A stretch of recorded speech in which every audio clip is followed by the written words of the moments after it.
Hello and welcome back to my nail corner. This is not a Halloween themed mani, and as you can tell, you're kind of jumping in the middle of it because I didn't learn my lesson the first time. The first time I used nail Addiption, I did the same thing. I started the mani and then was like, whoa, I have to record this. It's too good. I did it again. I was like, I'm just gonna do this mani and I'll post pictures of it. And then I started it and I was like, I have to record this because a picture doesn't do it justice. I dipped those first two fingers and I was just in awe yet again of these powders. They're just magic. Anyway, I showed the bottom of the little jars, and it's Amber Rose and Blushing Amber, I believe, are the names. I will make sure they're in the description box, but you also have eyes, so you probably saw them while I was talking. I'm using nail Addiption liquids because I have them, and every time I reach for them and they're like these little tiny well, not tiny bottles, but they're like little brush handles, I think like, oh, I'm not gonna like these, and I still love them every time. Look at that powder, you guys. Look at the shimmer in that powder and how evenly and thoroughly it coated my entire nail. It was just so smooth. It's just so good. Anyway, back to the liquids. I really enjoy the liquids every time I try them, and I really from the very first time I thought, oh, these look thin and they're going to be runny and I'm going to flood my cuticles, and it just doesn't happen. So if you're over on their website, don't forget Kate10 gets you 10% off, and if you're in the market for liquids, these are the ones that I recommend, especially for travel, because their base and top is 2-in-1. So you just have to travel with your base top combination and your activator. So it's just 2 little bottles instead of 3. And we all know when we're traveling, that makes a difference. Anyway, back to these powders. They were so good. First of all, I was worried about the colors going with my skin tone because you've all heard me talk about it before. I'm always I think I overthink my olive skin tone and worry about what will and won't go with it. But the more I thought about these, the more it made sense that I would like them because they're just a very warm toned colors. Not a very warm tone. They are warm toned colors. There we go. I can talk now. Kind of like a mauve, but mostly pink, and they darken up quite a bit once I activate and top coat. You probably saw in the thumbnail, but regardless, just such pretty fall toned colors. I want them on my nails again. This was a couple weeks ago. You can probably tell the mani on my left hand is my hide and seek mani that I did, that thermal color changer. I did this around the same time, but I just wanted to get some Halloween manis in before I shared this one with you guys. But what a great fall color, into November. And really, I could see this in the spring, around Valentine's Day. It's a very romantic vibe. I love it so much. So I'm going to continue dipping, and then I have more things to say, believe it or not, because I've been jabbering on, but I'll be back in a little bit with some more thoughts for you guys on these and the magic that's going on over at Nail Addiption. So hang in there while I do my second dip and a little bit of ombre action on my middle finger, and I will be right back in just a second.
So you're about to witness some of the magic that I don't have that apparently Shannon over at Nail Addiption has. I tried to put back into this little mini jar what I used, the powder I used, and then tried to put back in, and I could not fit it. And I thought, oh, I'll just make a little mound on top and then I'll put the lid on and it'll like compress it down in there. No, that didn't work. It overflowed when I put the lid on because there's so much powder. I don't know what kind of sorcery that she's using over there in her little shop to fill up these mini jars to overflowing, but you'll see with the color that I used on most of my fingers, I think it's blushing amber, I pour it back into the jar and I have excess. Like it won't all fit. So I don't know how she's fitting it into these jars. It's like the fish and the loaves from the Bible. It's like overflowing or multiplying or something outside of the jar. I don't know, but it's amazing. So when you get those little mini jars, they are deceiving. They are packed full, and apparently to the point where you can do a full mani and then you still can't get the rest back in the jar. So this is Nail Addiption Clear. If I have the liquids and clear to go with the brand that I'm using, I like to use it. Maybe it's a little OCD of me. Unless I don't like it or don't have it, you'll see me use the same brand throughout a mani. That's what I try to do. So this clear is awesome. You know, I usually reach for my double dip clear, which I love, and I felt that this clear performs equally as well. It's super fine. It's a super clear coverage. After I was done, there were no like specks or cloudiness on top of my mani. Double dip is my go-to, especially because it's cheaper than just about any other clear I've bought and performs really well. But if you're placing a Nail Addiption order and you need a clear, don't hesitate on this one because it's really great. I have zero complaints for it and I love using it. So again, if you haven't been on the Nail Addiption website, hop over there, check out what she's got going on. Kate 10 gets you 10% off. She's got some really fun, unique colors, and there are a handful plus of colors on the website where proceeds or a portion of proceeds go to cancer research. There are specific ones. It's listed in the description box on the colors. One in particular is called Hope, and it's this beautiful pink glitter. I have it. I need to get it on my nails because it's so gorgeous and I really want to wear it. But it's targeting, breast cancer awareness, and that's, a big focus this month. And I know, unfortunately, probably all of us have someone in our lives or someone super close to us that we've either lost or watched fight or are currently fighting the battle of breast cancer. And it's just a super important thing for us to take the time to bring awareness to. My grandmother had breast cancer and she was a survivor. She had a mastectomy and fortunately never had to go through any treatments. My aunt had breast cancer and went through chemo and radiation and all the things just a year and a half ago, and she is now in remission. And I've watched these women battle and just be true warriors of this disease, and I think it's so important for us to just take a minute, bring awareness in any small way that we can. And so help me if it's buying a dip powder that brings proceeds to breast cancer research or any cancer research, like I'm on it, and that's not even a sacrifice because guess what, I'm buying the stuff anyway. So anyway, take a minute and browse over at Nail Addiption and spend some dollars that are going to go towards cancer research. So there, I've gone ahead and activated these nails, and see, they're already like in decent shape for not having been filed or buffed at all. Like very clear, and I don't know why I'm comparing the swatch. Like I thought it would be different, but anyway, really nice color that they turned out. And now I have filed and buffed, and I'm going to activate again and then top coat. And you'll think I'm done. I'll do my cuticle oil and the whole deal, and you'll be like, that's wrap. But it's not, because I'm going to be back with a little surprise for you at the very end. So hang in there. I'm going to come back at cuticle oil and talk to you about that, and then tell you what my little surprise is.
so I am finishing up with my cuticle candy from Candi Skincare as per usual. Kate15 will get you 15% off over on the website, and she has a lot more than just cuticle oil.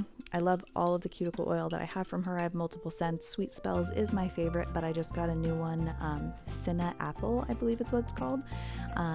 It's yummy, delicious. It smells like apple pie with just like the little bit of cinnamon smell, you know, when you're like making it and the apples are in the cinnamon, and it's so good. Anyway, but I just got some lip balm from over there too, and I love it so much. So make sure you hop over to candiskincare.com and check out what she has available. So this is the finishing touch I had to share with you guys. So I sent my picture over to Nail Addiption when I finished my mani, and I was like, I love this so much. It was so great. It was so perfect. Thank you so much for these powders. And then she was like, did you try to chrome that? And I was like, no, I didn't. But obviously I should have, because when I dipped my finger into this powder and saw the gorgeous gold that was like on my skin around my nail, obviously that shimmer was going to make a gorgeous chrome. So this is gel top coat. I flash cured for 15 seconds, and now I am popping my finger into that extra powder and just rubbing it on there, and it is creating this gorgeous gold chrome. Look at that, like so pretty. I want to do it over black and white, and I don't know, maybe like over purple. Like how pretty is gold with like a royal purple? Oh, I just want to chrome everything with this powder. So if you get a shimmer, make sure you try it chromed, because otherwise you might be really missing out on something gorgeous. So I have a finished picture at the end of this video, both ways, one before I chromed it, one after. You can let me know what you think. Did I need the extra pizzazz? Did you love it before and it was just a little too much to add the chrome? Let me know your thoughts, and I would love to hear them as usual. Also, subscribe. If you haven't subscribed, please do. It helps me out. I appreciate it. The thumbs up tells me you like content like this and want to see more of it. And comment if you guys have any suggestions or thoughts. I had a subscriber message me over the weekend and say, hey, could you try out this brand of powders? I'd love to hear a review. And I ordered some over the weekend, and I'm going to try them out for you guys and let you know. So be sure to let me know those things. If there's something you want to try out but you're hesitant, or you want to hear if you care about my opinion, I'm happy to share it with you guys. That's what I'm here for. So again, all of those things help me know that I'm doing what you want to see. So anyway, let me know your thoughts. I hope you guys enjoyed this video, and I hope you guys have a great rest of your day. Bye now.